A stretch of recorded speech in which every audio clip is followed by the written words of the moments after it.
Mas com leu com o plano de São Paulo, qual tem capacidade de prisões aqui?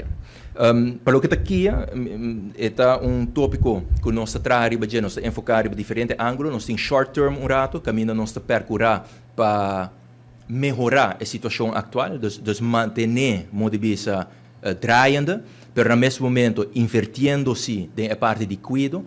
Semana passada, nós fizemos entrega de 22 certificados na membro da KIA, para o que está o método de trabalho que chama U-turn.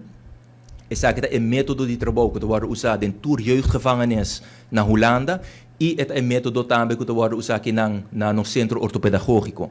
E a não a percorrer para brindar o curso aqui na empregado na KIA, não também vai registrar também database na Holanda, diz para indicar um rato com séria opleiding aqui todo tá e esse aqui é método também de trabalho que nós vai usar agora aqui na jeugdafdeling de KIA para de forma nós brinda melhor cuido, melhor guia na jovem que está será na KIA. No mesmo momento, semana passada, me aprovar uma lista de opleidingen, workshops e cursos, entre outros, para jovem na KIA.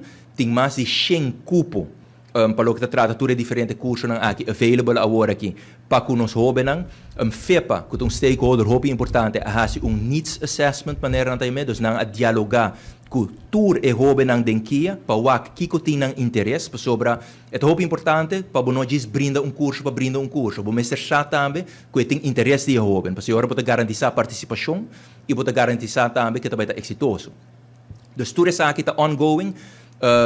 Na MEI, nós vamos começar aqui projeto piloto, caminho nós vamos tratar também para a primeira vez com personal fijo na afdeling, que é fast personeel na nossa jeugdafdeling, para de forma nós por guia na máximo, nós também temos assistência de mais psicólogo, entre outros psicólogo forensico também, para nós por guia full processo aqui. Então, esse é short term urato, nós estamos invertindo no instituto.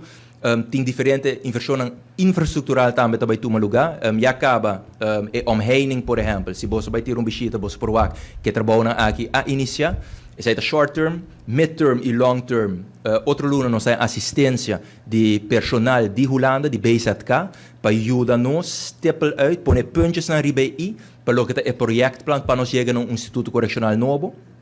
No momento que você está claro, a pessoa aqui também queda para 4 semanas, no momento que você está claro, e agora é diálogo na comissário, a bestuurlijk nível político, para nós vá com a Holanda, com nós para financiar o Instituto Correccional novo, que está necessário.